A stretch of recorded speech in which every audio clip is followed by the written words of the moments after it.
Hello. आज हम आपको देखो बेटा एनसीईआरटी गणित फर्स्ट कक्षा 12 प्रश्नावली 6.1 सवाल नंबर 11 बताने वाले हैं। ठीक है, सवाल नंबर 11 देखो बेटा, यहाँ पर हमारे पास क्या कह रहा है। सवाल नंबर 11 देखो, ये याद रखना, इस अभ्यास से इस प्रश्नावली से एक सवाल पूछा जाएगा। ठीक है ना, एक बोर्ड एग्जाम में। ठीक है, सवाल कह रहा है 11 नंबर देखो, एक कण वक्र, ठीक है ना, वक्र हमारे पास इतने के अनुगत गति कर रहा है। ठीक है बेटा, ये वक्र है हमारे पास, यहाँ पर लिखेंगे बेटा वक्र। ठीक है, 6y बराबर x³ + 2।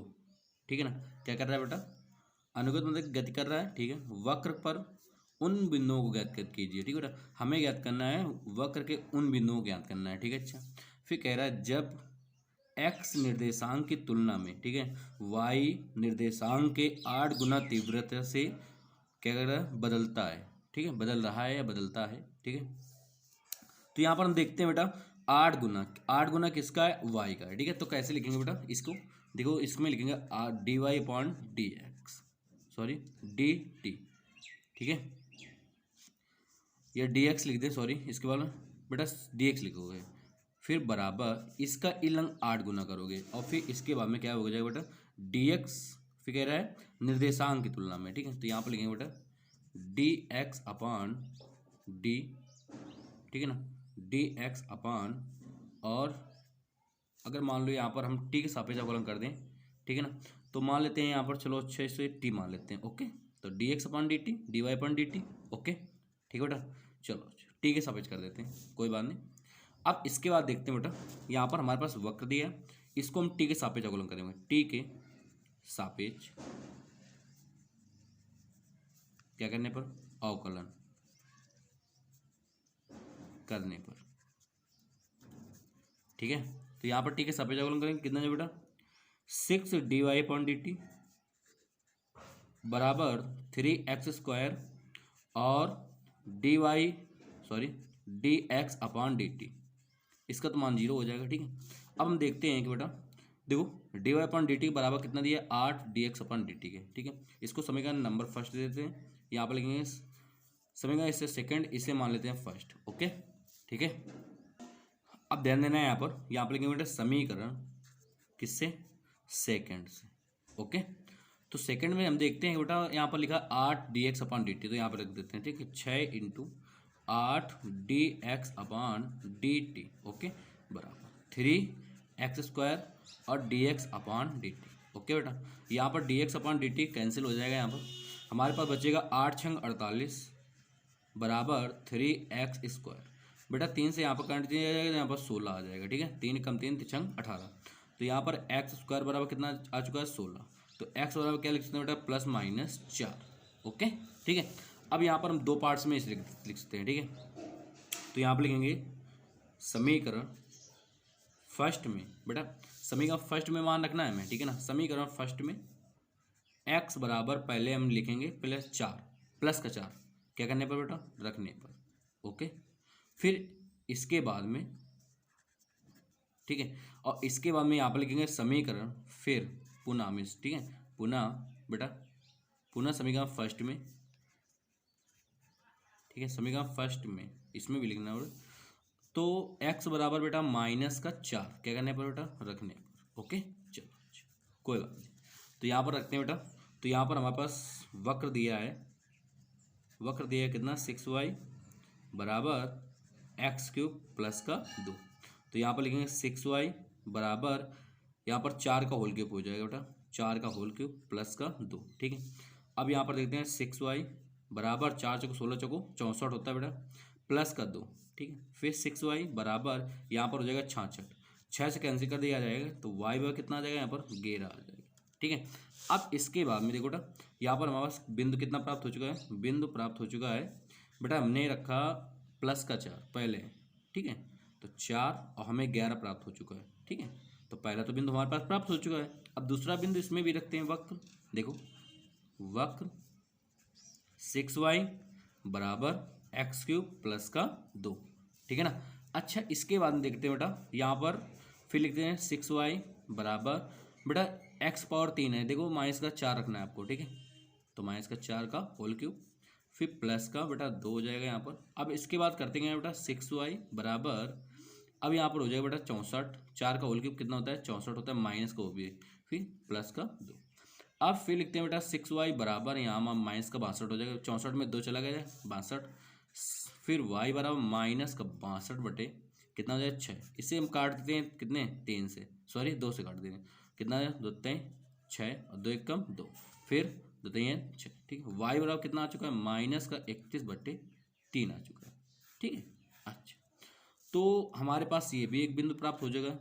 एक बिंदु क्या प्राप्त हो रहा है, देखो ध्यान देना बेटा, बिंदु प्राप्त हो रहा है बेटा, देखो माइनस का 4 दिया है और इसके बाद में माइनस का 31 बटे, तो पहले x वाला पद रखेंगे माइनस का 4 कामा माइनस का 31 बटे 3, ओके ठीक है। तो हम कह सकते हैं बेटा यहाँ से कि वक्र पर उन बिंदु, ठीक है, वक्र पर यहाँ आप लिखेंगे, क्या लिखेंगे बेटा, वक्र पर, ठीक है ना, वक्र पर बिंदुओं, वक्र पर बिंदुओं, ठीक है, बिंदुओं, कौन कौन से बिंदु हैं, बिंदु है बेटा 4 कामा 11 है, और ठीक है ना, और -4 कामा -31/3 है, ठीक है। ये हमारा आंसर प्राप्त हो जाएगा, ओके। चलो क्वेश्चन नंबर बेटा 12 बताने वाले हैं। देखो बेटा क्वेश्चन नंबर 12 हमारे पास है, ठीक है।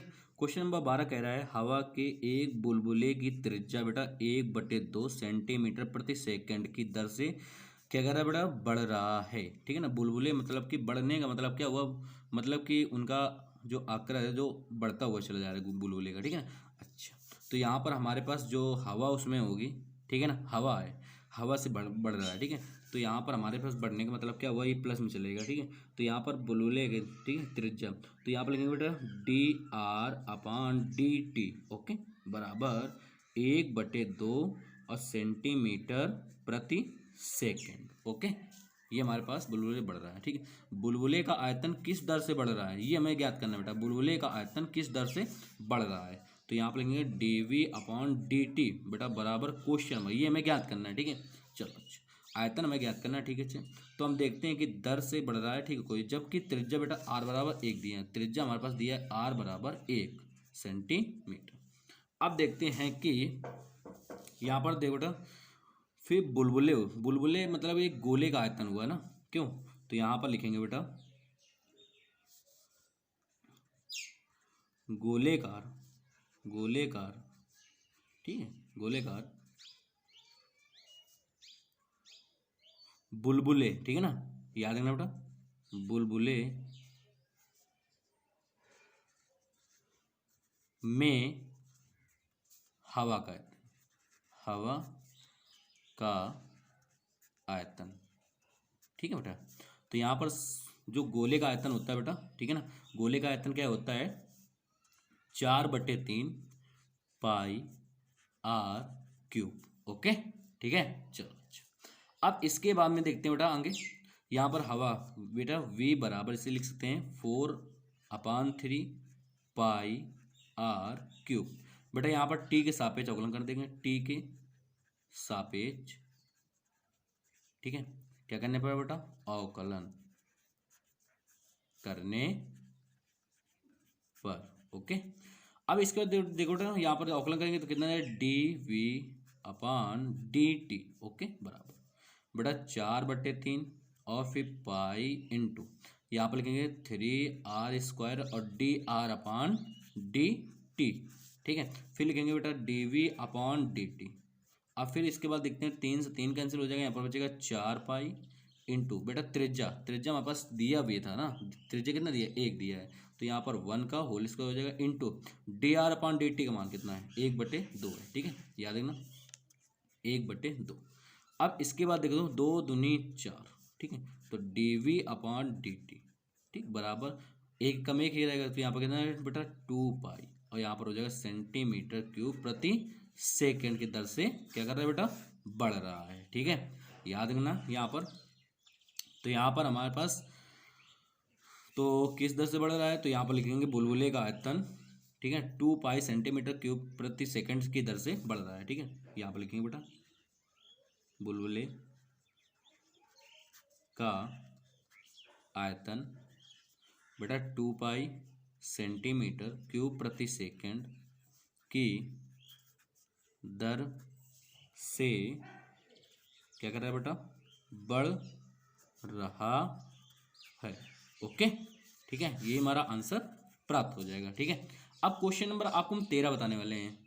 देखो बेटा क्वेश्चन नंबर 13, ठीक है, क्या कह रहा है हमारे पास, एक गुब्बारा जो सदैव कामा लगा बेटा, ठीक है, याद है ना, एक गुब्बारा कामा जो सदैव गोलाकार रहता है। ठीक है, मतलब एक गुब्बारा है जो सदैव क्या होता है बेटा, गोलाकार रहता है। ठीक है, का परिवर्तनशील, ठीक है, व्यास दिए बेटा इतना। ठीक है, तो यहाँ पर हमारे पास कह सकते हैं गोले का व्यास है। ठीक है बेटा, क्या लिखेंगे यहाँ पर, गोले का व्यास, गोले का व्यास। ओके, बराबर 3/2 और 2x प्लस का 1 है। ठीक है बेटा, ये हमारे पास दिया हुआ है। अच्छा, फिर इसके आगे देखते हैं बेटा, फिर क्या कह रहा है, ध्यान देना यहाँ पर, कह रहा है एक्स के सापेक्ष आयतन में परिवर्तन की दर ज्ञात कीजिए। बेटा एक्स के सापेक्ष हमें अवकलन करना है। ठीक है ना, चलो कोई बात नहीं बेटा, तो इसको हम निकाल लेते हैं गोले की त्रिज्या इसकी। तो यहाँ पर लिखेंगे गोले की त्रिज्या। ठीक है बेटा, तो बराबर 2 से भाग देंगे तो 3 बटे कितना आ जाएगा, यहाँ पर 4 आ जाएगा। और यहाँ पर लिखेंगे बेटा त्रिज्या ऐसे r मान लेते हैं। ओके, चलो 2x प्लस का 1। ओके, तो इसके बाद में यहाँ पर देखते हैं बेटा, यहाँ पर गोले का आयतन भी लिखेंगे, गोले का आयतन, गोले का आयतन। ठीक है, तो गोले का आयतन सूत्र हमने अभी बताया था, 4/3 पाई r क्यूब। ठीक है ना, चलो फिर इसके बाद देख दो, v बराबर 4/3 पाई, बेटा r का मान कितना है देख लो, r का मान हमारे पास दिया हुआ है 3/4 और 2x प्लस 1, तो यहाँ पर लिखेंगे बेटा देखो इंटू 3 यहाँ पर लिखेंगे v बराबर 4/3 पाई इंटू बेटा यहाँ पर लिखेंगे 3/4 और 2x प्लस का 1। ठीक है, अब हम क्या करते हैं, यहाँ पर होल क्यूब लगा देते हैं। ठीक, ओके, चलो फिर इसके बाद v बराबर 4/3 फिर पाई इंटू बेटा यहाँ पर हमारे पास कितना हो जाएगा, देखो 3 का क्यूब कितना हो जाएगा, 27 हो जाएगा, और 4 का 64 हो जाएगा। ठीक है, 4 का 64 हो जाएगा, और यहाँ पर बचेगा 2x प्लस 1 का होल क्यूब। ओके, चलो अब इसके बाद में देखते हैं बेटा, यहाँ पर हमारे पास आगे यहाँ पर एक बार और लिख सकते हैं इसे, देखो इसे काट दें, 4 से काटेंगे यहाँ पर 16 आ जाएगा, 3 से काटेंगे यहाँ पर 9 आ जाएगा। ठीक है, 3 9 27 और 4 का 16 बार जाएगा, 16 चौका 64 होता है। ठीक है, तो v बराबर यहाँ पर बचेगा बेटा 9/16 और पाई और 2x प्लस का 1 का होल क्यूब। बेटा यहाँ पर हमें r के सापेक्ष कह रहा था अवकलन करने के लिए। ठीक है, तो यहाँ पर लिखेंगे बेटा r के सापेक्ष अवकलन करने पर क्या लिखेंगे, x के सापेक्ष कह रहा था, सॉरी बेटा इसके लिए x के सापेक्ष। ठीक है, क्या करने पर बेटा, अवकलन करने पर।